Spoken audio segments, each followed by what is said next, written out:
any waterproof breathable membrane is going to work better and better the colder it is outside. So if Wow. you're wearing a waterproof jacket when it's 90, not going to work as well as it would if it was 20, for example. I did not know that.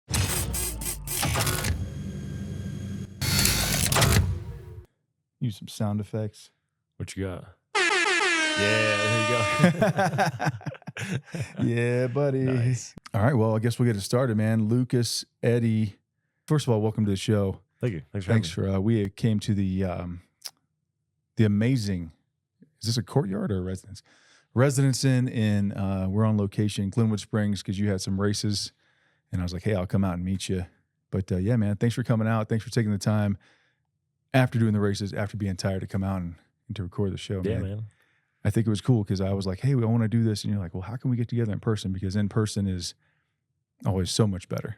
I think you would agree. Yeah, way better. Yeah, we had a race in Moab, Utah, the inaugural first ever Moab Hard Enduro in the U.S. Hard Enduro Series. And we ran that this weekend. And then we're like, we're going to meet up in Colorado. So pretty easy little road trip over. So if I make any mistakes, if I say anything dumb, I'll just blame it on being tired from racing. How about that? That's easy to do. Although I did see you drink like 4 cups of coffee before we started. So I need all the help I can get right now. Yeah, man. Yeah. Well, let's start off with something easy. I think before we started filming, while I was setting up, we were actually having a discussion.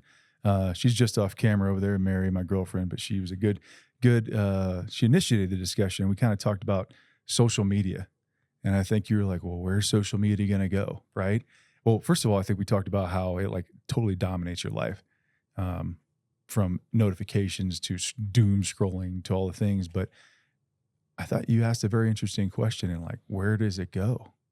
Yeah, because it's so new. Like if you look at the grand scheme of like how long newspapers been out, it's forever, right? Like as far as we can remember, a newspaper's been around, magazines, websites coming out like 20 years ago.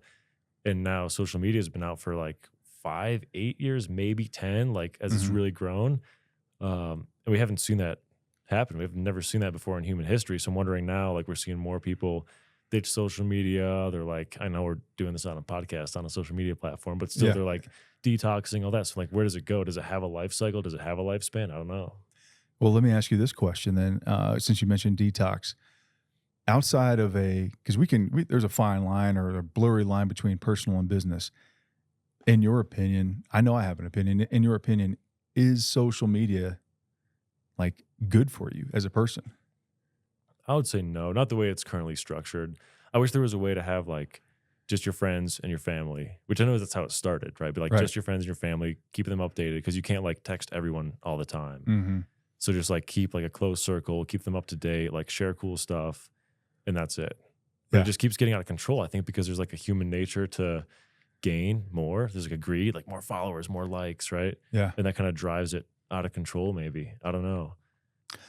I only say that I agree with you. I agree with you. And I think folks we all have our own personal experiences. And I can say, yeah, I don't think it's good because I've got caught in the scrolling cycle. And you're like, oh, I only want to use it to stay in touch with my friends and family, or I only want to use it for business. And then it's an hour and a half later and I'm watching like a monkey throw a football or something. I don't know. And yeah, I think it's meant to engage you. I think the original purpose is probably cool. Stay in touch and I can share photos and all the things, but it's meant to engage you and suck you in almost. I mean, I would think, right? Yeah, 100%. I mean, there's business behind it. Yeah. Running ads, like every third photo on Instagram is an ad, right? Right. It's all running ads. There's a huge amount of money behind it, huge amount of money driving the algorithms to like hone them in to show you the things you're most likely to buy, right? Based on your Google searches, because all that stuff's connected. So it's all driven by money, 100%. You talked about ads, Instagram, Facebook, YouTube. In this industry, there are folks, there are organizations that embrace that social culture. Like you guys are great at it. Other companies are great at it. Not only through ambassadors, but just how you align things with Instagram Reels, Instagram pictures. I want to put out good content and videos because people consume content through their phone scrolling or through YouTube videos.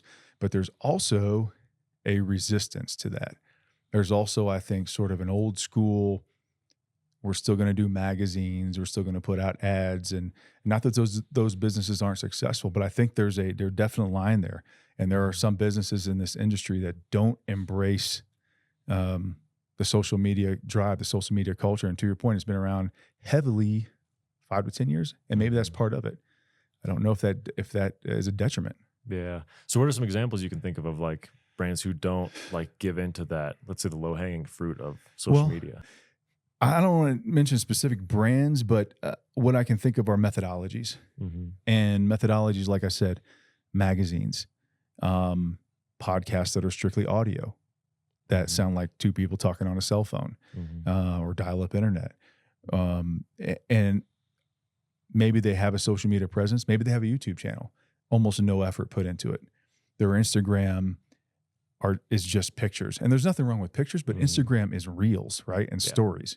That's what Instagram is. And so you're gonna be a big organization. You're gonna post a picture and like 4 people are gonna like it or see it. So maybe they have the tools, they just don't utilize the tools, or they don't understand how or why to utilize the tools. So they still stick to sort of the old ways. And I think there's gonna come a point. So on and off topic, we talked about artificial intelligence earlier. Somebody said, a lot of people have said, AI is not going to take your job, but the person that's using AI is going to take your job. Businesses or organization or companies within this industry that are embracing social media, actually embracing artificial intelligence to help things, will supersede or pass those other organizations, I believe. So that's my long-winded answer to that. I think it's definitely true. I think part of it could be just how much extra effort it takes. Like if you're a small shop, if you're a small operation running your business, like one of the last things you're going to think of, if you're like doing everything you can just to like make products leave the warehouse or leave your shop, you might not even put in effort into social media because it takes a lot of time, a lot of effort, a lot of work to like stay on top of it. What's the trend now? What's the music that's trending for reels? Like, how do I get this thing to go viral? Like it's a lot of extra work. And I don't know if people realize that.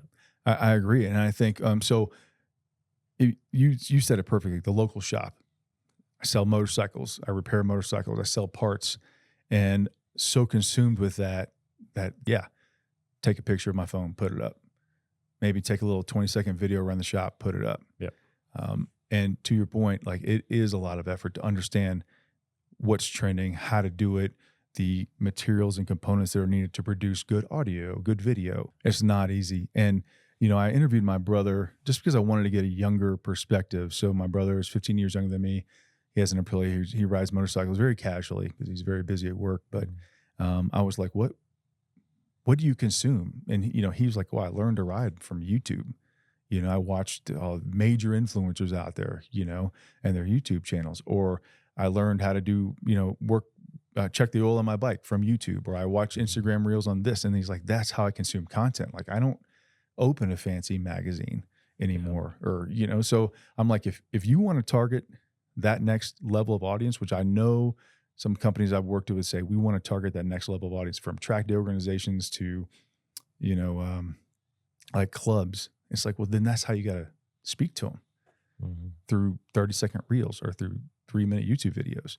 I don't know what Klim's stance is on that, but I think you guys do a pretty good job of that. Yeah, we recognize the value there. And what's interesting actually is how we can track the kind of the demographics to some extent of the different groups on different channels.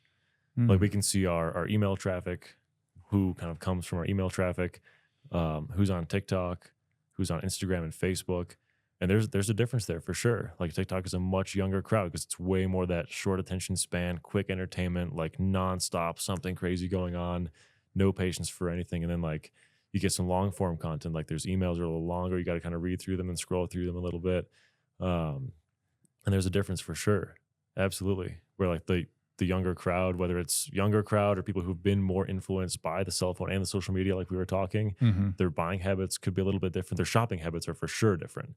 How's that? Or just looking through Instagram and like getting an ad. And like, oh, this is cool, I'll save it.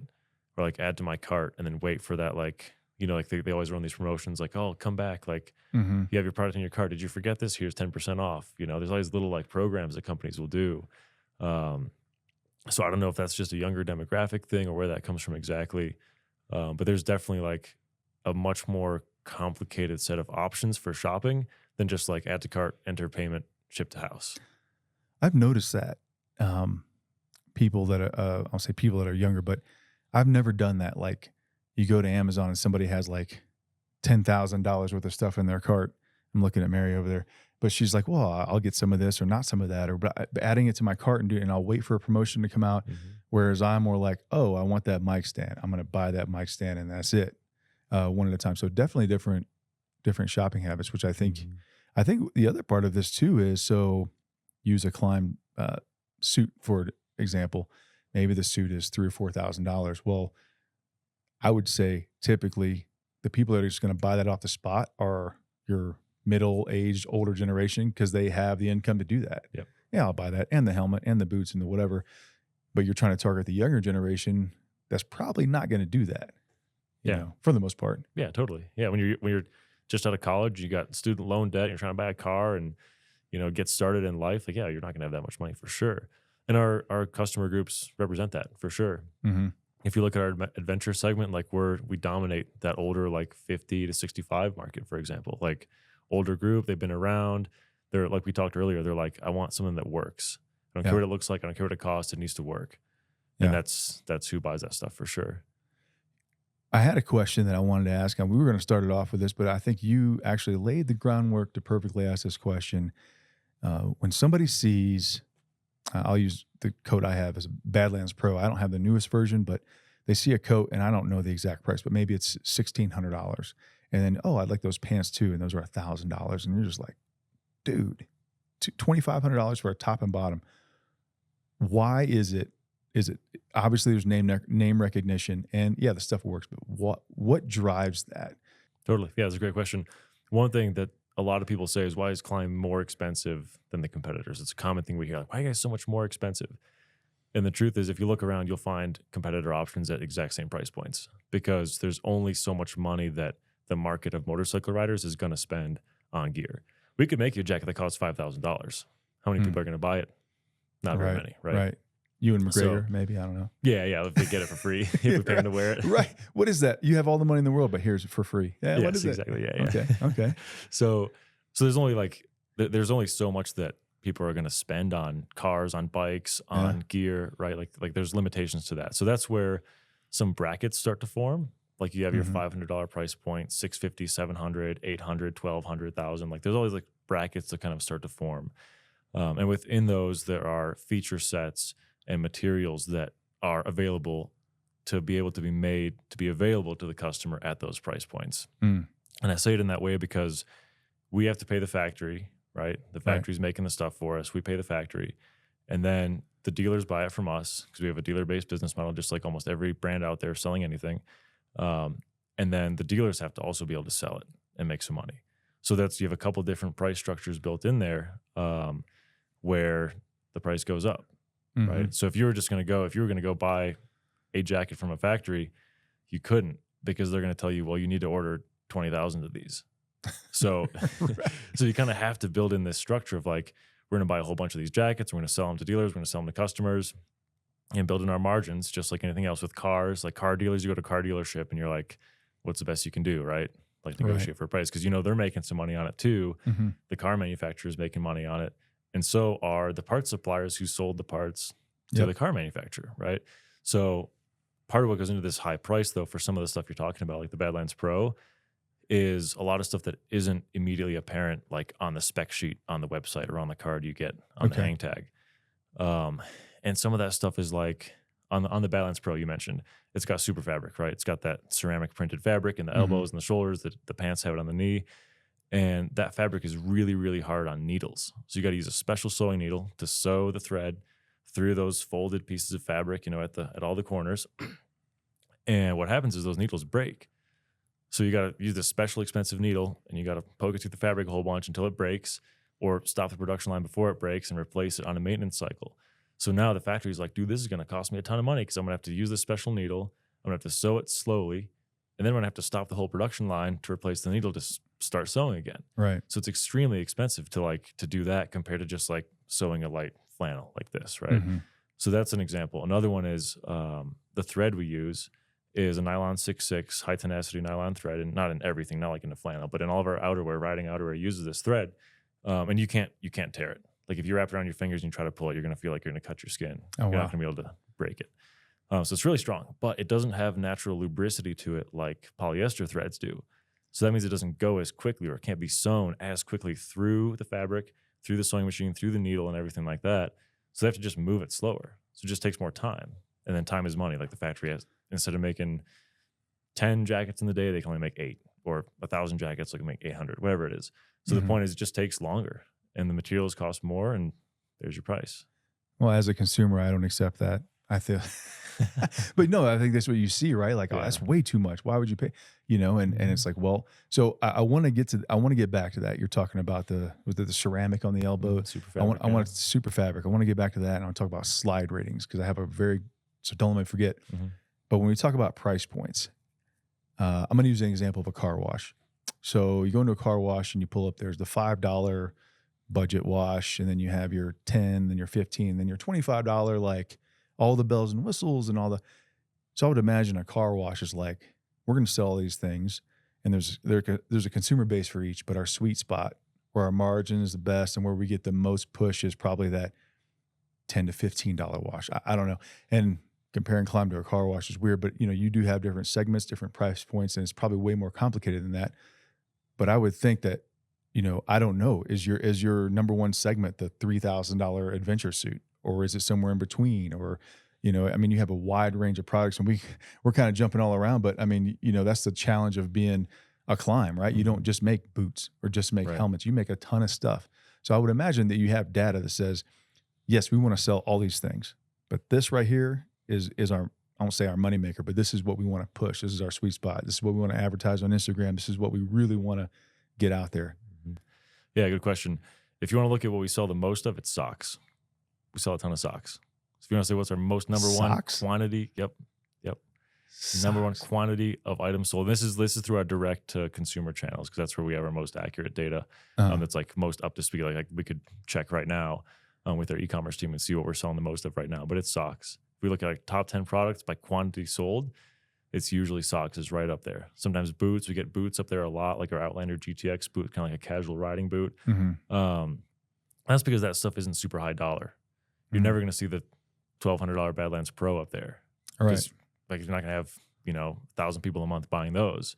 But if you look at revenue, and I get what you're saying about having like that sweet spot in the middle, we don't really have that. We don't have like I wish we sold only our $600 or $700 Carlsbad in that $650 price range. Like it's all good. You want to sell 2 $500 jackets or one $1,000 jacket? You'd rather sell the $1,000 jacket, but it's not like there's a different margin for each one. They're all margined pretty much in the same structure.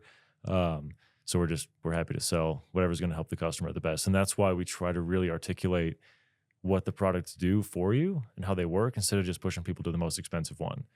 Because you would think it's like, yeah, they just want us to buy the most expensive one, but it's more about prioritizing the features and prioritizing what kind of experience you want to have and what you value. If you want something that's super, super lightweight, you're not going to spend as much money on the Balance Pro. You're going to buy something much lighter. If you want the most protection, the most pockets, and the most vents, you'll buy the Balance Pro. And that's why there's all these different kind of solutions that exist to solve different problems. Because if there was one perfect jacket, we would just make that. Yeah. We'd just make one jacket. But you can't have that because people want different stuff. Your Honor, I moved to redact my statement about the car wash. That was terrible. No, like, I get where you're going with it. You're like, yeah, absolutely, that makes no sense. No, but I was just thinking like, hey, I got all this stuff. Maybe this is where we, maximize our revenue and profit or whatever, but that makes sense. Socks, we can talk about socks all day, because I think socks matter so much. So back in the Army, like, whatever it is, or even hiking examples, like you could be big and strong and, in shape and all that, but if you don't take care of your feet, and mile 2, mile 10, mile 15, like even the toughest dudes or even gals are going to go down because you got a hot spot, you got a blister, you got a whatever. So I think socks, even snowboarding, socks are incredibly, incredibly important, quality socks. So that's so interesting to me that that's your number one thing. And with stuff like, if you're like, name a really good sock, Smart Wool, right? Boom, comes to mind. Not necessarily Kirkland, although I wear those socks. Yeah. Dude, they come in 6, they're cheap. Yeah, cheap, But I wouldn't think Klim. I wouldn't. And what segment is it for? Is it just an overall like outdoor sock, or is it? No, it's mostly riding socks. Especially socks. For snowmobiling. Like we see a lot of that in the snowmobile season because we have a couple different weights of socks. And in many cases, you'll buy like a thinner sock. You'll have an insulated boot and buy a slightly thinner sock. like a light to midweight sock, so you're not like restricting all the blood flow in your foot to keep it warm and let the insulation of the boot do its job. Yeah. And the sock is there to wick moisture and keep it coming off your foot and then moving through the Gore-Tex and into the environment. But it's mostly riding socks. We're not selling casual socks like Smart Wool and Darn Tough nearly as much as we are the calf height, riding socks. You got a little bit scientific. So we had lunch before this, and you just mentioned Gore-Tex, moisture in, moisture out. And I thought the sock is the perfect way to describe it, or a suit, the temperature of the air, and the Gore-Tex, how it moves within the fabric and material. I'll let you explain it, but I was just sitting there like, oh, that makes perfect sense. Why didn't I know that? Yeah. So first of all, it's the same principle for any waterproof, breathable membrane. And all it just relies simply on physics. And that's where the moisture and the air basically will move from the warm side to the cold side. It's just that warm heat energy pushing the moist air basically through the Gore-Tex. So that's where if you're wearing a plastic bag, you would have your sweat basically condensing on the inside of that plastic bag because it can't move through. It's trying to move from the heat out into the cold. But when you have Gore-Tex or any other waterproof membrane that is porous, and the pores are larger than a molecule of water, but they're smaller than a drop of water, it's going to move through. That moisture is going to move through the garment. And what's really cool on the snowmobile side of business is we're out on photo shoots and riding and stuff. And if the light is right and the sun is in the right angle, and you just got done like working up a super technical tree section, you're sweating, you can actually see steam coming out of the gear. It's really cool to see it in person. And the same thing is true on the motorcycle side. If you're wearing Gore-Tex and it's like 110 degrees outside and super humid, and it's actually hotter outside than it is in your body, that moisture is going to move the opposite direction. It's just physics. It's just relying on a temperature differential. Same reason why there's condensation on your beer, on your soda, whatever. It's because it's cold on the inside in that case and warm and humid on the outside. So it's that condensation is forming on the outside of that bottle. So it's just physics. There's no like magic in any kind of special waterproof gear that's like, oh, this one, makes the moisture move faster or slower. It's just about a temperature differential and having the pores be the right size, basically. Are there competitors to Gore-Tex? We use it sort of slang, like in the military, like, hey, where's your Gore-Tex? You refer to it as your coat. But are there any competitors to that brand that Totally. Yeah, there's plenty of competitors to Gore-Tex. Gore-Tex is the best. They have the most amount of like technical scientific research data behind it. Their facility in Delaware is insane. Like their temperature control chambers, and like they can have a dude on a treadmill, like walking on a treadmill, and they can track body temperature at different points. It's incredible how much science they put into it and how much R&D they put into it too. Testing boots. They got a huge boot testing facility where like they flex boots in a bucket of water like millions of times or whatever, how long it is. It's crazy how much testing they do. So Gore-Tex has a huge amount of resources to basically prove out their products. And that's the key thing there. I know I said earlier, like, oh, they all work the same. Well, there are differences that come to durability, and that's where Gore-Tex kind of wins out over some others. And the other one is like water pressure, like how much pressure they can hold. And it's an inverse relationship to breathability and pressure. So if you have, let's say, for example, like really, really small pores that still let water molecules through, but they also have a high pressure rating. So like water is going to have a hard time moving through the garment. That's not going to be as breathable as having lots of larger holes that can let more water molecules through, be more breathable, but then also have a lower pressure rating and be less waterproof, quote unquote. Like if you're getting blasted by a hose or something. Right. So you kind of got to pick your poison. Like you want really good breathability, maybe not as good like total waterproofness, or do you want really good waterproofness and slightly lower breathability? And the other thing too to keep in mind is any waterproof breathable membrane is going to work better and better the colder it is outside. So if you're wearing a waterproof jacket when it's 90, not going to work as well as it would if it was 20, for example. I did not know that. That's incredible. I think we should stick on Gore-Tex and Klim for a little bit, because I got a couple questions surrounding that, and we're going to get back to slide ratings. But you mentioned, so from a consumer perspective, I go to the clothing rack, no matter what gear I'm looking at, even if it's motorcycle gear, snowboard gear, whatever, I see a tag that says Gore-Tex. I'm like, oh, that must be good, right? It's a very recognizable, I think, triangle, right? Black with yellow, right? It just stuck in my mind. From a consumer point, I say that's good. From your perspective, what am I getting? And you might have just been a long way around saying it, but why should I get there? What am I getting when I purchase that Badlands Pro, that whatever, and I see that Gore-Tex tag? Big one is warranty. Warranty. Yep. So Gore-Tex stands behind the product, and then in that case, Klim we have our own warranty, right? That we have lifetime guarantees on product, or like a 5-year on a helmet, stuff like that. I don't know if it's actually a 5-year guarantee on a helmet, but either way, the point is we got different warranty life cycles for certain products, and then for lifetime warranty like Gore-Tex also warrants that. So if someone comes to us and there's a Gore-Tex issue, like it's delaminating or it's fragmenting somehow, or it's fracturing, it's breaking down, Gore-Tex will then cover that for us, because they stand by their own products as well, from like the brand to brand perspective also. And you don't always get that with every waterproof membrane.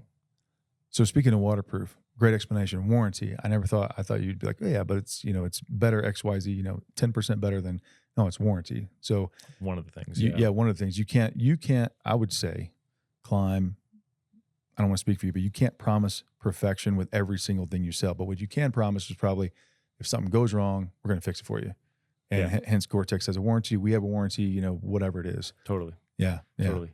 But just so that we have our gear protection guarantee, the GPG, and any Gore-Tex product that is street rated, which we can get to that in a second, that's street rated, CEA, AA, or AAA, that falls under our gear protection guarantee. So if you crash in that product on the street and it's destroyed and you have a police report from it, we'll replace your product for free, as long as you weren't doing something illegal or stupid. Right. Yeah. Right. Yeah. So that's the way we can stand by your investment, basically, because you're buying $600, $1,000 jacket, and if you crash, like deer steps out in front of you, something like that, we'll help you out. That's really cool, because I know there's gear replacement policies, obviously riders on insurance policies and all that, but I don't know, and I guess I'd have to research. I don't know if you're the only brand that does that. There are some others who offer similar stuff. Yeah. But not everyone. Not interesting. It's certainly not very common. Yeah. Wow. That's really cool to know. Yeah. I am, and that's why I like doing this, man. I'm learning already while we do this. Gore-Tex. And speaking of Gore-Tex, so I did this video about a year ago where I actually, let me back up. The story is I reached out to Klim via Instagram, DM. And I was noticing probably 3 years in that my Badlands Pro suit was, I was still waterproof. Actually, this was last year when we got all the rain. Now I was getting wet every time I was riding. And I was like, this thing just feels waterlogged. Feels a little heavier. It feels like it takes longer to dry out. So I reached out to Klim and I said, hey, is there anything I can do? And they recommended, what's the product? It's Revive-X. Revive-X, yes. Revive-X, and actually sent me instructions, and here's a page you go to, and here's how you use Revive-X. And I was like, wow, that's really cool, man. Like, thanks for that. I'm just Joe Blow out here with a suit. So I actually made a video, and I followed the instructions, and I took the pads out, and I sprayed it and dried it, sprayed it. And I actually had a guy comment that was like, well, you can't, it's Gore-Tex. Like, there's nothing you can do to make it revive or make it is what it is, essentially, is what he's saying. So that had all kind of questions in my head, like, am I doing the right thing? Like, maybe it feels more waterproof. And then we're talking to you and you're like, well, you can't actually sense water. So now my head is spinning everywhere, and I'm like, okay, so I can do it or I can't do it, and it's waterproof, it's not. So maybe shed some light on that whole thing. I just spent 3 minutes talking around in circles, but can you revive the garment to make it more, I guess, waterproof, water resistant? And how do you do it? And then also, you're like, we can't, what did you say? I don't think we have like the sensory nerve receptors to actually detect water. There's like sea cucumbers and some like sea creatures that can like detect water, but we've just learned it. Like, you touch water in your hands in the wind and like it gets cold. You're like, okay, my hand's wet. Yeah. And you can like feel a friction difference on your skin if your fingers are wet with water. Right. But you can't actually like tell if your hands are wet. So the example would be like, if you can put like skin temperature water on your finger, you will not be able to feel it unless you blow on it, and then it's going to cool down because it's evaporating. But you don't have the sensory receptors to feel water. So what you're describing is when your gear's getting waterlogged, it's wetting out. So that face fabric that's outside of the waterproof membrane, the DWR, the durable water repellent finish on it, which is what the Revive-X spray is, that has worn off. And now that face fabric has water soaking into it, but it's probably not getting past the Gore-Tex that's on the inside. And that's what you're describing. That's the feeling you're having. And it might even feel cool on the inside. You might feel wet on the inside, but you can't actually feel wet. You'll feel like the coolness of the water, of a cool fabric, as if it was wet. And you touch it and you're like, well, it's not wet, but it feels wet. And that's what you're experiencing. So then, yeah, wash the Gore-Tex.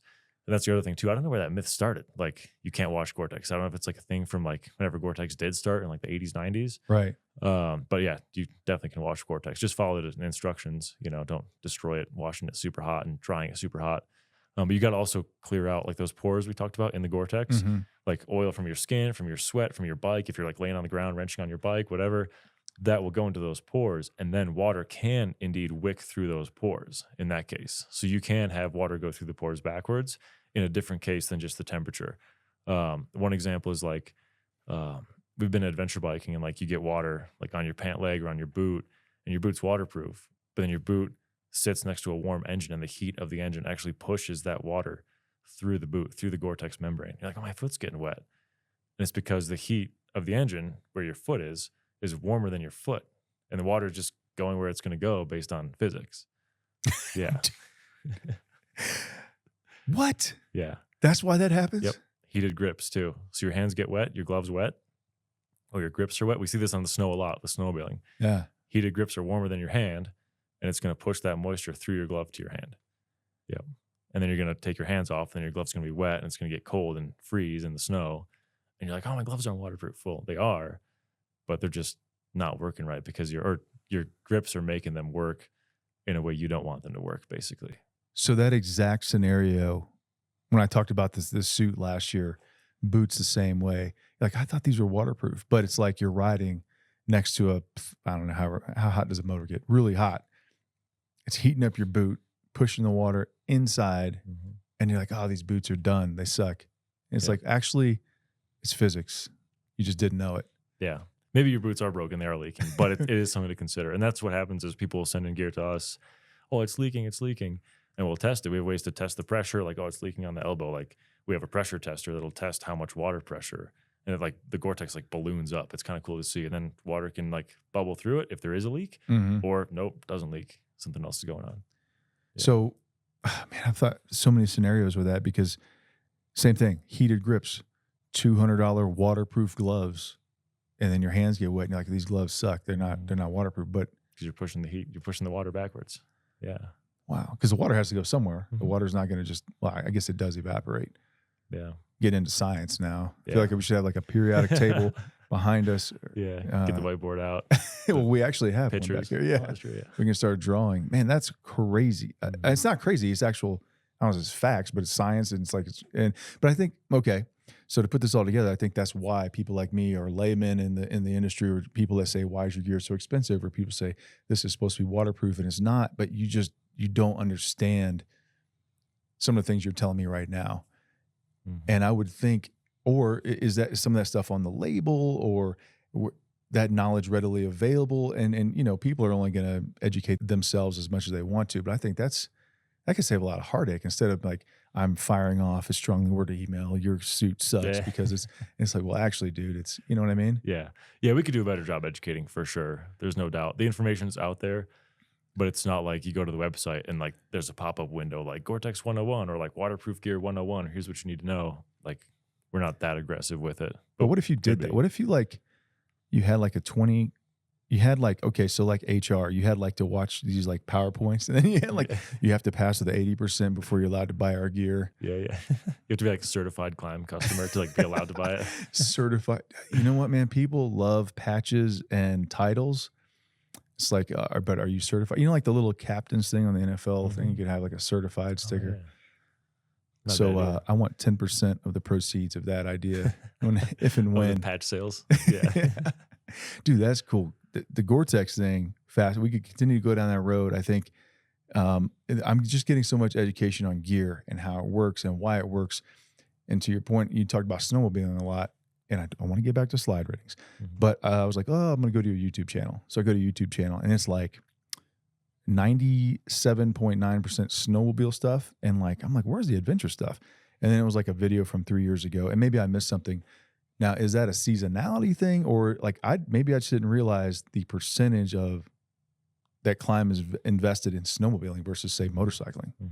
Good question. We're about 50-50 in snow motorcycle. It started as a snow brand entirely back in the late 90s. Right. And the reason you saw mostly only snow stuff on the channel is because you were on the Klim channel, And then we recently started a Klim motorcycle YouTube channel. Same reason there's a Klim snow Instagram page and then the Klim motorcycle page, but it started just as Klim. And they're like, well, we're building these brand segments out. We need to have kind of a better way to reach those audiences without diluting their experience with non-brand stuff. Because there's a lot of people that don't even know Klim makes snow stuff. And there's also a handful of people on the snow side of the business who are customers who don't really know that we make motorcycle stuff. They go to the website and they just go right to snow or they go right to motorcycle. And they don't even know that the other half exists. So we do try to segment those out so that if you are like a diehard snow only customer, you're not getting bombarded with motorcycle stuff that you don't care about and vice versa. How many customers know that you guys make beef jerky? Oh, I don't know about that. I was digging around your website. I'm like, oh, lifestyle, beef jerky. Like, well, okay. But yeah, I think that I won't say it could be a problem. I'll just, from my own perspective, I have my channel Moto Beamer. And I'm like, I really want to do great things with this podcast, but I want to have guests on like that are maybe in the industry, maybe not. So I rebranded it, the Phil Experience. And I'm like, okay, now I have these two things and I got to say, well, I do this and I do this. Very small level. When you're Klim and when you're like somebody like me that's like, oh, I mean, where's the motorcycle stuff, right? Like, how do you make sure that the people get to the right place in that respect? Because if I'm on YouTube and I type in Klim, guess what I see? Snowmobile stuff. Yeah, right. You know? Right. And maybe that's not a question for you. Maybe that's your marketing. Well, you are marketing. No, I do work in motorcycle marketing. But that, I don't know how you would control that. Yeah. If you type in Klim, you're going to pull up Klim. Yeah. Right. So I think the difference there is just knowing a little bit more what you're looking for. Because there's also like Klim is like a milk company, I think. Like KLIM is a milk company in Europe. Really? There's also Klim like gaming chairs, like for video games somewhere in Europe, I think too. So I think it does depend. Like Google might know what you're also already searching for to like help guide your results. Because I think there's some other brands that have the same name that make totally different products. So that's a legit pronunciation, Klim? Not for you guys. Companies. Yeah. Because Klim is also like a Dutch word, like to climb, like a verb. Yeah. Because I know a guy, and I was hanging out with him last year, and he was like, "I got this Klim gear," and I was like, "Dude, it's Klim, man." Like, but actually, that's a legit pronunciation. Yeah, you could. Yeah, I mean that's not how it is pronounced, but you can easily see why people would make that mistake because a lot of times they think it's a European brand if they don't know. Like, oh, Klim, like that must be like a European brand because it's expensive and it's, looks fancy. Yeah. But it's Klim, for the record. You know, that stuff is so tricky. All right. So I'm going to spell something and I want you to say it. Ready? Mm-hmm. P-H-O-T-O. P-H-O-T-O. Photo. All right. Now say this. P-H-O. Pho. See? Why do people say fa? I don't know. Like well, that's how it's pronounced, right? The noodle bowl things, yeah. Right? Yeah. So I always use them like photo. Okay, cut off the last fa. I'm like, nah, no. Yeah, but I guess it's English language for you. It's the Klim thing. I don't know. Yeah, it always perplexes me. Some of the nuances, and I think when you see somebody that speaks English as a second language, you're like, man, it's pretty impressive. Oh, big time. Read, R-E-A-D. Mm-hmm. Which one is it? And meanwhile, I'm like, learn Spanish. Nah, it's too hard. It's like, dude, come on. If you just put a little effort in, and get your Duolingo app. I don't know if you ever messed it on it. You could totally just learn. Yeah. And that's funny. Yeah. So we've gone from science to now English. I don't know where we're going to go next, but we are going to get into slide ratings. I think it's cool because I have another example. I was in a shop in Colorado, and I was like, oh, I need some content for like YouTube shorts or whatever, and I was going to go through. Like, hey, check out this shop. They got some good gear. And I came across some hoodies, motorcycle hoodies. And I think they have like pads in the elbows or whatever. And I'm thinking, okay, so there's nothing tucked into the jeans. And they have obviously riding jeans. And I'm like, the what the hoodie is made of is going to grab, right? It's not going to slide. And I was like, I think something I said, like, I wouldn't exactly recommend these, right? Maybe you're riding around town, but I wouldn't exactly recommend these. And I got in kind of this very friendly DM thing on Instagram where the gentleman was like, well, just so you know, and I don't want to speak for him, but it was paraphrasing. He was like, those have the exact same slide rating as your Badlands Pro suit. And I was like, maybe, but like, dude, I wouldn't want to slide down the road in a hoodie and some jeans versus a Badlands Pro. Or best case scenario, I got some leathers. So I think I went down, this is years ago, Nelson Ledges Racetrack in Ohio. I low-sided, had some leathers on. I just remember I was probably doing about 80 or 90 miles an hour. I remember feeling the heat instantly Wow. in my leathers as I was sliding down the track, then I ragdolled into the thing. But Wow. that's my only really experience with sliding on the pavement, thank goodness. But I was just like, dude, I can't imagine being in jeans or a hoodie doing that, even if the rating. So I kind of wanted to explore ratings and, from, again, layman's perspective, I look at what this is made of and I'm like, I don't think so versus what that's made of. But maybe there's some more science behind it. Totally. So I wish we could use this whiteboard back here to like lay this down, but you can think of it as like, dude, we should. Yeah. All right. And is the camera going to show it? Yeah. We don't have to. No, let's do it. Sure? Come on. Yeah. Okay. So we have introduced whiteboard action, and I'll give it away to you, man. So we're talking CE ratings. Yeah. And there's 3 street focused ratings that are for jackets and products that come with pads in them. And it's the A series, CEA, AA, and AAA. There's also CEB, which is for stuff that's like a shell that doesn't have pads in it. So you might see B on like, you could have a riding flannel, for example, if it's rated to, I believe, the same abrasion standard as A. So A and B are, I think, the same abrasion. A is with pads, B is without. So we'll break this down to compare stuff that's rated the same as your Badlands Pro, which is a AA. So here we go. See that? CE. Gotcha. Yeah. Okay. So we got 3 levels here: CA, AA, and AAA. Got it. And your Badlands Pro. Now, does this encompass all motorcycle gear? Anything that's got these ratings. And this is slide ratings? Yes, for abrasion. And there's actually different zones: zone 1, 2, maybe zone 3. I'm not an expert on this, but I know enough to like at least get us a little bit lost, maybe. Yeah. So there's different slide zones, like the elbow, the shoulder. Those are high abrasion zones. There's also like the chest, the underarms, like the back of the shoulder. And that's where the CE testing organization has basically just like determined where's your most likely impact points and how long do you have to be able to slide on these certain zones for a garment to be A or AA or AAA rated. So if everything in this square is A, you might have a pair of jeans that's right here.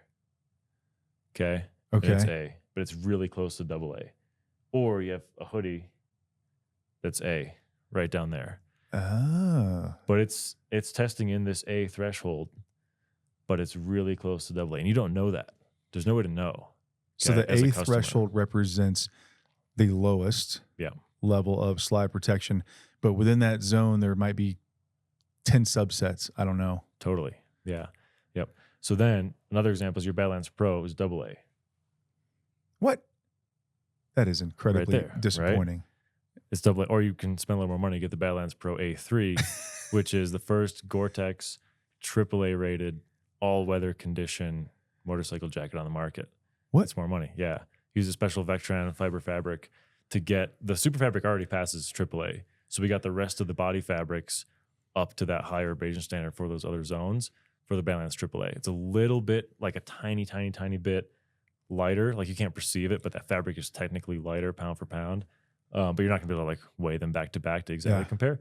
But it's basically you're getting Badlands Pro construction here, but you're getting a higher slide rating, so if that's important to you. I already see where you're going. So when the gentleman was like, it has the same rating, it could be a AA, but like just barely above the line.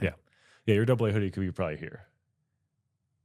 Which, and I have no idea how they conduct these tests, but AA meaning that the threshold for slide is, say, 5 seconds. Well, it does 5.1 versus the Badlands Pro could last for 15 seconds. Yeah. Just totally. But I see what you're saying. Yeah. So the point here is there's this threshold. Like yes. Just because it's AA, not all AAs are the same. Now, the other thing to consider is when you go to the facility to get this stuff tested, you got to pay each time to get them tested. Mm-hmm. So one example is our K51, K52 Kevlar line jeans are rated AA. That's all we got them certified for. This isn't like really public information, but we're fairly confident if we went back and paid to have them tested again, those would be AAA jeans. But we didn't spend the money to go test them again because we got that AA. We're like, AA is cool. We'll run with that. Other example is A seems bad, right? Right. Kodiak jacket, Latitude jacket, women's altitude jacket. 3 really good touring jackets in our line. Those have a single A rating. People are like, what is this? Why is it only single A? Well, that's because there's stretch fabric. There's stretch Gore-Tex in the armpit area. and that overlaps a little bit with the testing zone for one of the abrasion zones. So because of that fabric change, we didn't build like a gusseted shoulder in the back, which is like double the seams or more than double the seams, make a big zigzag with the fabric. It's bulkier, it's heavier. We made a comfort play there. We're like, we're just going to use a stretch fabric. It's going to be way lighter, less complex, more comfortable, but it got that A rating. So on paper, it's like, oh man, this is worse. Dude, it's got leather, elbow, shoulder panels, like all the regular abrasion fabrics everywhere else. So we're very confident in how that gear is going to perform in a real world situation. But because of the nuances of the test and the fabrics we used in a few key areas, it has a single A rating. Okay, so here's the question. Is it the lowest rated item that gives the entire garment? So in other words, AAA everything, the stuff under my arm is single A, the entire garment is single A. It depends what zone is being tested. Oh. Like maybe if the stretch panel was smaller and not like a little bit onto the front of the chest or like a little bit onto the back of the shoulder, that could change it, because it depends on like the zones of abrasion testing. So they'll test like this area, they'll test like the chest area, they'll test like the under the arm area, like there are zones. So you could still use that light fabric somewhere that isn't in like one of the key abrasion testing zones. I don't know exactly how those details break out though. Man, this is a whole nother video in itself. Just this 10 minutes we're spending on it, because it's like you go to a garment and you look at the rating and you're like, this is great or this is trash or whatever. But to your point, like, oh, single A, but that's because of this thing. And we compromise a little bit on that to give you more comfort. But everywhere else where you're probably going to slide is double AAA. So it's like, oh man, a little education back to, we need the patch, certified Klim customers, 10%. Yes. They're certified Klim customers. I think that's fascinating. So I'm just guessing AAA is like MotoGP leathers, like those dudes are falling at 200 miles an hour. Leathers, like heavy, uncomfortable Kevlar line stuff, like with really significant heat and comfort penalties. So sure, you can get a jacket that's AAA rated or jeans that are AAA rated. Probably not going to have a great time wearing them. And that's where we tried to beat that kind of trade-off with the Badlands Pro A3. Because the Badlands Pro, but it's got that AAA rating. So my advice to customers would be, look at the ratings, let them like guide you to some extent, but use your judgment when you're looking at materials. Like you read through the specs, like it's got leather, it's got this, 800D Cordura, 650 Cordura, like all the stuff that you kind of trust throughout your research process. You learn like what is in the good stuff and what is not in the gear that isn't as good, and use your judgment. Like, okay, it's got an A rating, but it's got everything else that I know is good. Like, probably feel okay buying that stuff. When you have an A rating, everything you explained to me about, it's because of this, and we made a little compromise, and but everything else is, is there that sort of information on the code? Maybe not. You're trying to not make excuses for the A rating, but you're saying this is why this is what it is. So when I read that, I'm like, oh, that makes sense. Or is it just A, and you're like, well, somebody's going to make an assumption. Yeah, no, we don't go to that level of detail. We provide that information internally, like to our dealers. So if you're going to go into a dealer and they're well trained and the sales guy's well trained, he'll be able to explain that to you. But that's not something we're like super forcefully public with. And that's just to like not appear as if we're making excuses. Yeah, we are. Yeah, but there's like a one-on-one. This is like a yeah. No, I get that, man. Because can you imagine? I think if you were to publish, I don't know, use this for example, a document like this with every suit that explained that, you'd have people like, well, I don't understand, or I'm not trying to shit on the public, but you're just like, you're making it a little more confusing than it needs to be probably, versus that dealer that's going to be like, hey, let me explain to you why this is what it is. Yeah. Yeah, we hint to it. I think we do hint to it in a few places. Like if we write a press release for the street gear that is A-rated, we would talk about like prioritizing comfort, using some lighter fabric, so we can like allude to the reasons why it might have an A rating without being like, we're doing this, like we're prioritizing comfort over this, over the AA rating that we could have gotten otherwise. Like it's using AA materials everywhere else.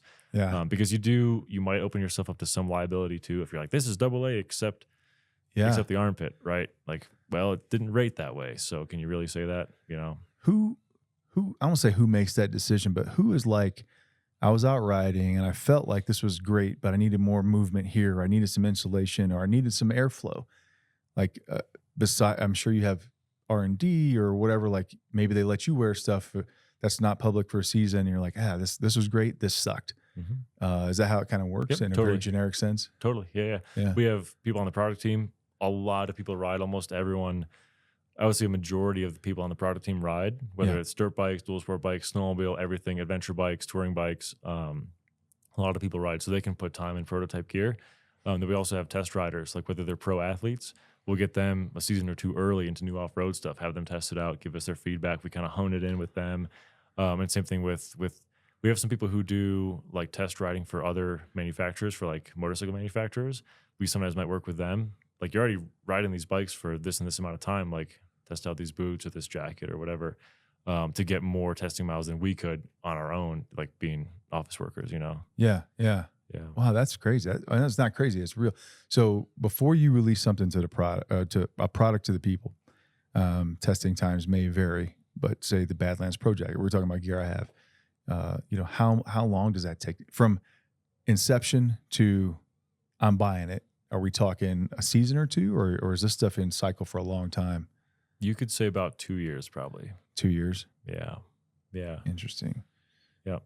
And then I'm sure that when that's released, you're working on, okay, how can we improve this? Or Oh, totally. Yeah. Yeah. And that's the thing, is like something will come to the market, like a product will come out, we'll get all this feedback, and like, yeah, we know, but like we had to release this product at some point. Otherwise, we keep getting feedback, and it's just going to be in the development cycle forever. You got to pick a point at some point, like, okay, this is good enough to go to market. We feel good about how it works. Is it perfect for the rest of time? No, of course not. We're going to keep tweaking it, improving it. But this is ready as a solution to help people have a good time on their bike. We'll put it out and immediately start working on building the next version. And that could be 3 to 5 years down the road. The next one could come out. And you have, I would assume, do you take customer? So you have all these R&D folks, and the pros that you work with. How do I want to say this? How much value or input do you put, redundant, on customer feedback? A lot. Yeah, we have a feedback@klim.com email address. Mm-hmm. It's in all of our email signatures, so people can always submit stuff to there. We have reviews, like a review, avenue on the website. People can leave reviews there. We aggregate all that stuff. So like we can pull a report right now, all the 1-star reviews. Let's see what people don't like. Pull all the 2-star, 3-star reviews, whatever. All the 5-star. What do people like? That's the big thing. We always talk about like what is bad, what to change, but we always focus on what is also good and not to change, because you don't want to ditch a feature everybody likes. Right. Do you have any off the top examples of maybe some shining star, 5-star? Hey, everybody loves that we do this thing. And then maybe some 1-stars, like on this previous generation, everybody hated this thing. Yeah, good question. The wrist vent. We started doing that about 4 years ago. In 2020, product started coming out. Big zippered vent up the wrist, so you can open it and the whole jacket cuff opens up and really collects a lot of air. Yeah, putting that in more and more and more products because people just like it. And it works phenomenal. Mm-hmm.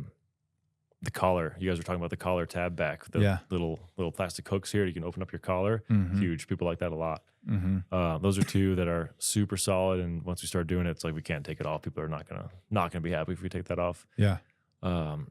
Stuff that doesn't work well. Let me think. We always get fit complaints just because it's impossible to like fit every person out there. Yeah. Especially when the gear is Gore-Tex and it doesn't stretch. Like it is the size it is. And you either fit or you don't, or you're close. Stuff like the Marrakesh, the inductions, the street gear that's not waterproof, that's mesh and it's got more stretch panels to it. That's way more accommodating. And then you also have to choose like a fit size, like a fit style. Badlands Pro is a little more like American style fit. You could say like not as much taper in the torso.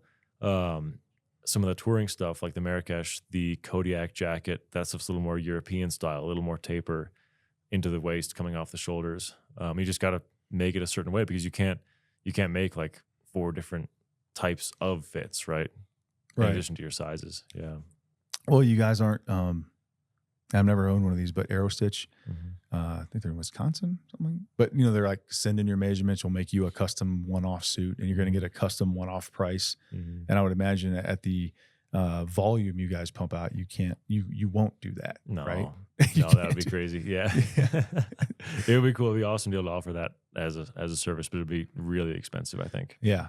Yeah. From a personal standpoint, I really like the wrist vents. Fun fact, and this is like back in the late 90s, a not low key, but a hack we would do. I know the guys that did it, but like you're hot, you're wearing body armor, you're in a Humvee and you're whatever, and you take a piece of cardboard and you'd make like a circle and you put it inside your sleeve to keep your sleeve open. And so you're rolling down the road, you could Oh yeah, pull air totally makes sense. Yeah. inside your. So the wrist vent kind of does the same thing when you open the wrist vent. It pulls air up into your. I will say that. So Mary's sitting over there once again, and she'll ride on the back. And if I'm riding, what is it? How does it go? I can open vents, but closing them while riding is like incredibly difficult. Yep. And that's probably just the nature of like the zippers are very heavy and good zippers, but she'll sit back there and I'll hold my arm out sideways and she'll close that vent and she'll close this vent, which is, how does this work? So if you're like, oh, I'm riding and I'm hot, too easy. Oh, it's starting to rain. Oh, dang, I can't get the, and you got to like stretch it out. But I think it's just a byproduct of like, you have a big heavy coat, big heavy zippers. Yeah. You're not going to be able to just do everything that you want with the coat. Yeah. And those are usually water resistant zippers. Yeah. So they have like a PU. I don't know what the material is, but it's like a backer to the zipper. It's actually on the outside. A lot of those are coil zippers, and that fabric covering that's not just fabric. It's like a laminate, something over the fabric. I'm really sounding super smart there, but it's on the outside of the fabric, and it keeps it from getting wet. And it kind of like squeezes together and acts as a water resistant barrier, basically. That's why it adds resistance to pulling it. And if your vents get dusty, the zipper gets dusty, they'll bind up even worse. So what you do is like you go to a restaurant and you grab a candle. You guys like a nice fancy restaurant, like, oh, can I get a candle? You know? Yeah. Like, okay, let me talk to the manager. Okay, yeah, sure, you can have a candle. And you can rub that into the zipper teeth or like a crayon or something like that, and actually lubricate it with wax. You don't want to use oil because it's going to attract dirt. And believe me, the difference is night and day. Yeah. Really? So you can kind of lube up those zippers with some wax, and they'll be a little bit more waterproof in theory, but they'll work way, way easier. Yeah. I have found that even with her coat, my other friend's coat, over time, and maybe I've never waxed it, it's getting the zipper started. It's like, get in there and like, come on, you're jiggling it around. And am I lying? I'm not lying, right? It's the truth.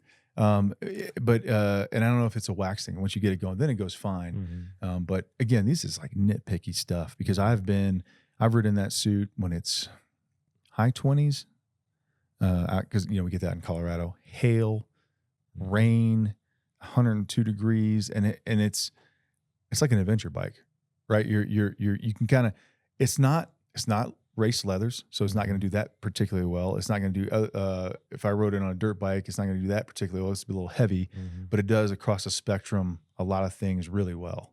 Totally. And I think it's not going to be perfect at everything, right? Yeah. To be completely 100% waterproof, you'd have 0 vents, right? And then what's going to happen when it gets hot? Yeah. It's going to be hot. And then if it's hot, you want to wear a mesh jacket. What's going to happen when it rains? You know? Yeah, and for those, I'm not going to mention names, but a cheaper brand, my first sort of textile suit, the vents didn't work. The interior line was horrible, so when I would sweat, it would get sticky. So there is a huge benefit to having gear that works. When we talk about adventure markets, because I ride an adventure bike, I do adventure stuff. How does Klim feel? Now you're the spokesperson, by the way. How's your position in the adventure market? I'm interested in your stance. Yeah, I think we're proud of the position we have. We've earned it for sure. Made really good products over the years and kept innovating and making solutions that are desirable to riders. But at the end of the day, I think if you look at the whole motorcycle market in a big picture, every brand has a responsibility to kind of help people join the sport and not price them out of it and not push them out of the sport. Because no matter what, if people stop riding motorcycles, nobody's going to sell motorcycle gear, right? Yeah. So like, sure, there's like competition among the manufacturers. There's all these brands who are clawing at Klim's market share because we do have a large grip on the market share of adventure bikes. But at the end of the day, like, we all got to be there for the riders and help people join the sport, keep people in the sport, keep them having a good time. It's kind of our responsibility as members of the motorcycle industry. Do you know off the top? I mean, like I remember another corporate job I had, we knew roughly. So it'd be 5 point something our market share, right? In a current say city or a current demographic. Do you know what that is? Roughly? I don't know off the top of my head. Okay. But we have the capacity to look like at our dealer infrastructure and see how much we're selling compared to what else is being sold at the total volume. But I don't have that information off the top of my head at all. Of like total market, what % do we have?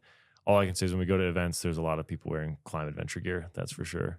It'd be interesting to see 50-50. We're snowmobile, we're motorcycle, but dominating snowmobile more than we're dominating motorcycle. You know what I mean? Two Sure. different segments.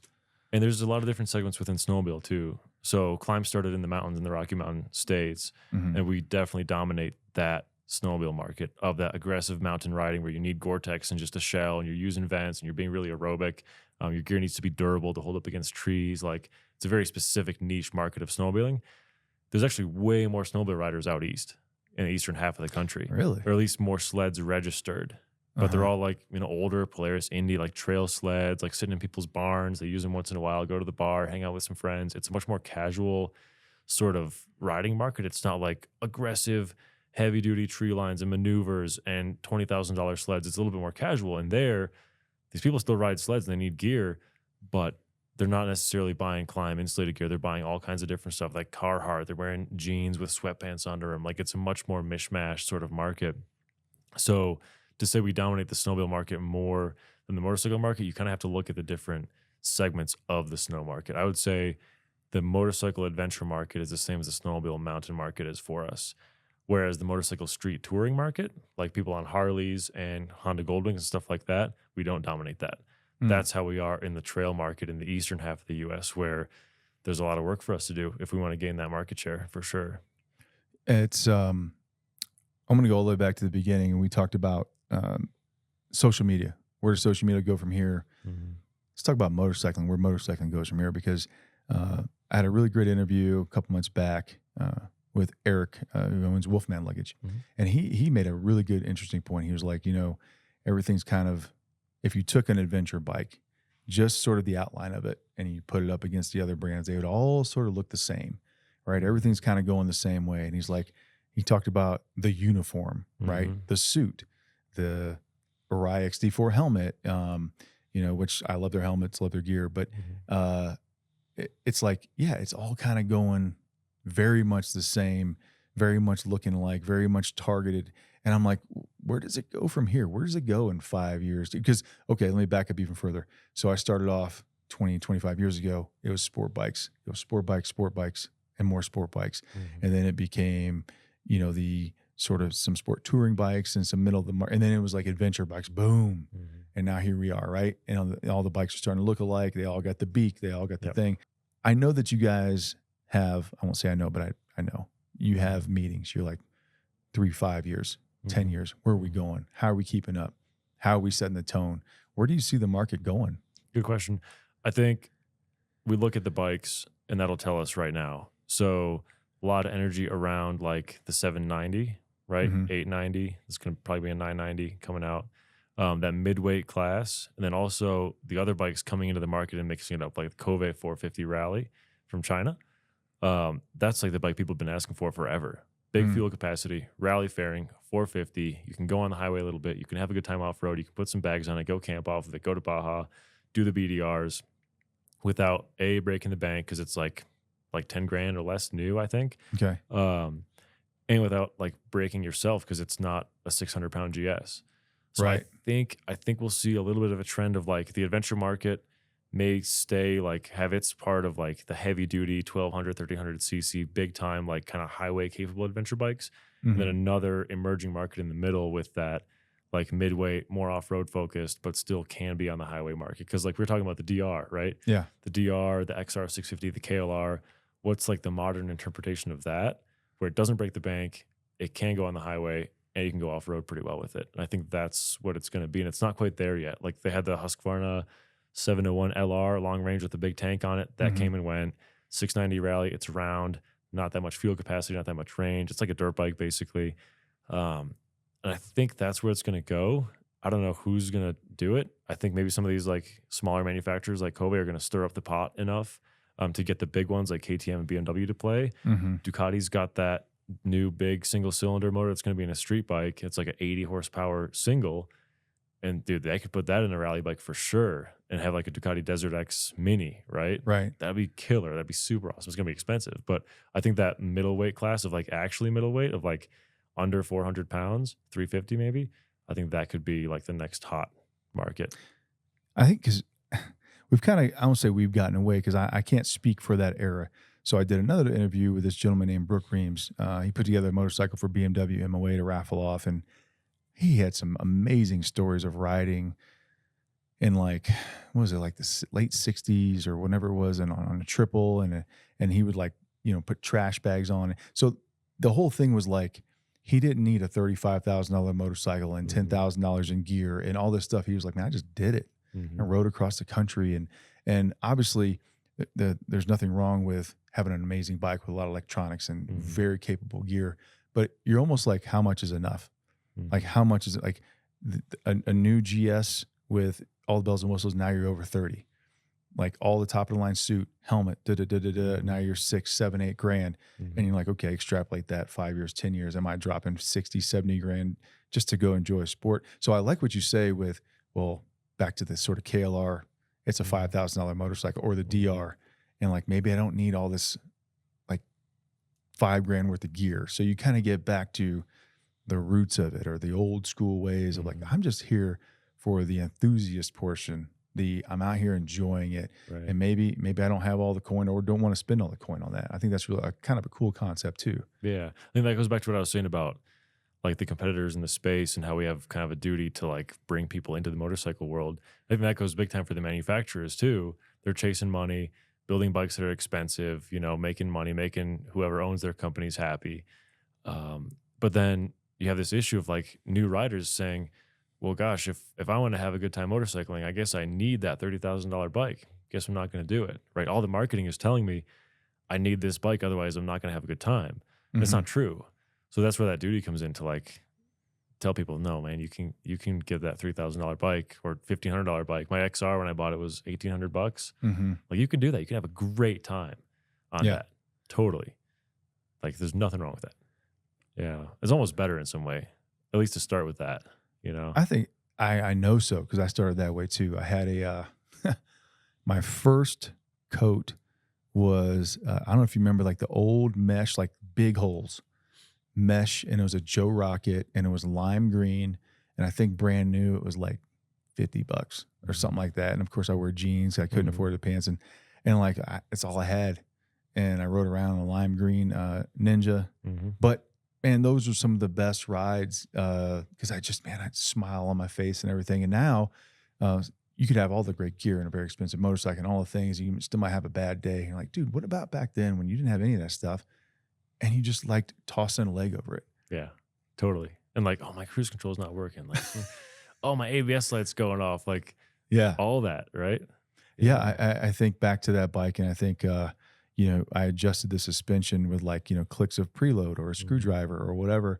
And now it's like you're riding and you're flipping through the menus. You're like, I don't know, man, and you're just like, dude, where have we gone? Pretty soon we'll be like watching Netflix on like the TFT display and have a heads up display in the helmet. Like, we'll be as plugged in to the bikes as we are going to be with our phones with social media, like we were talking about. Yeah. And that's a little bit, it's a little bit scary. So I back to Brooke, I asked him about music because, I have a pack talk.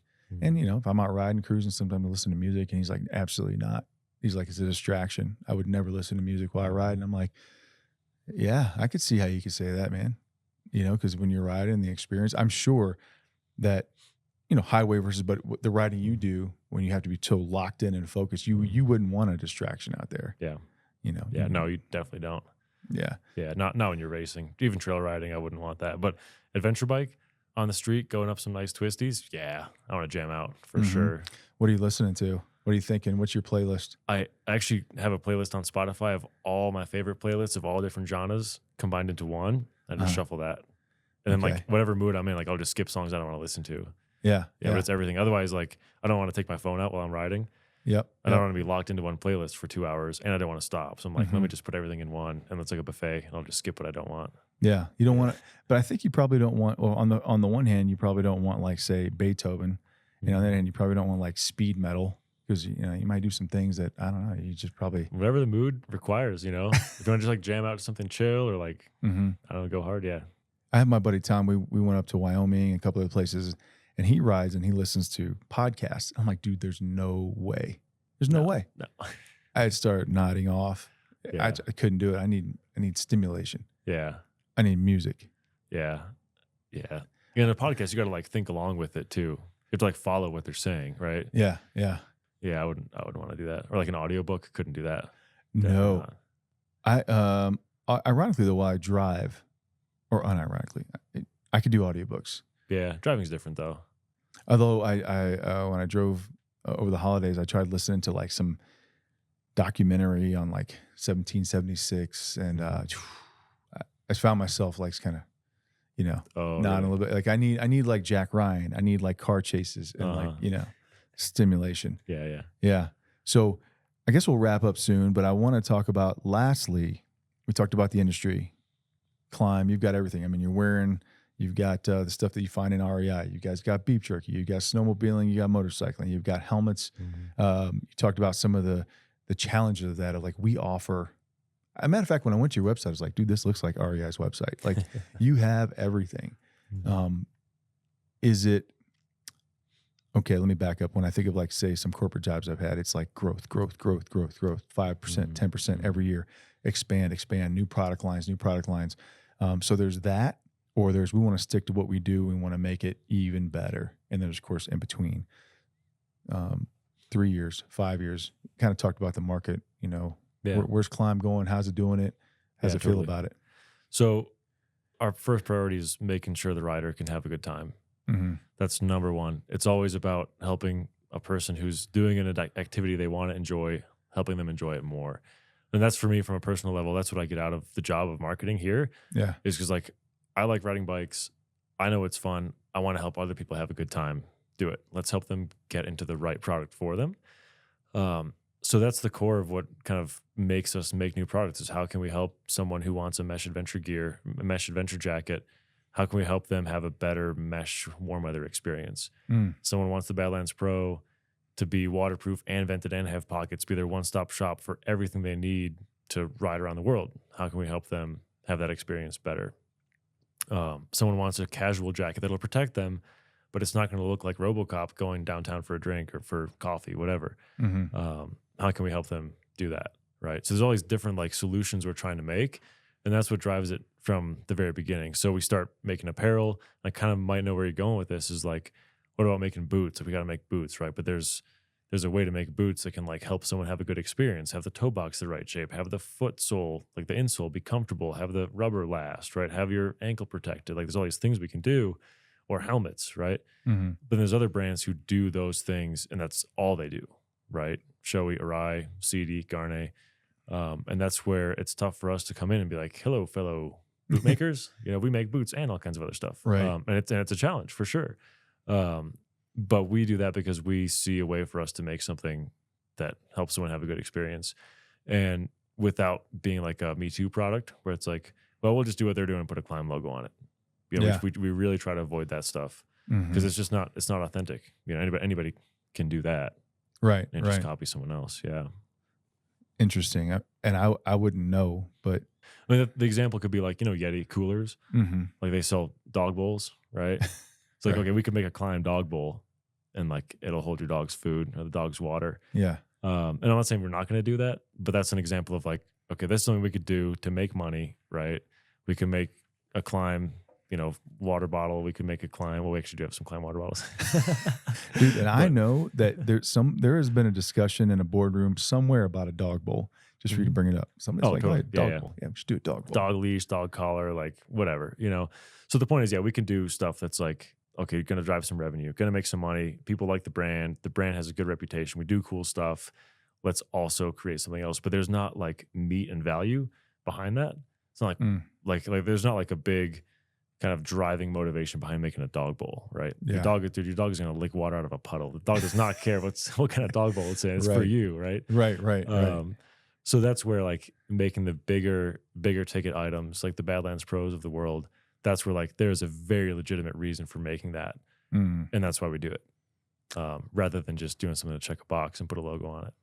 All right, last question, and I'll let you be a little ambiguous here. I don't say I'll let you. You can do whatever you want. But is there anything, talked about dog bowls, but is there anything that's in development that we don't know about, that you're super excited about, that maybe is coming in 2024 or 25? Yeah, so we got a bunch of cool stuff coming out right now. Coming to the market. It's literally like being in stock as we speak, as we're recording this.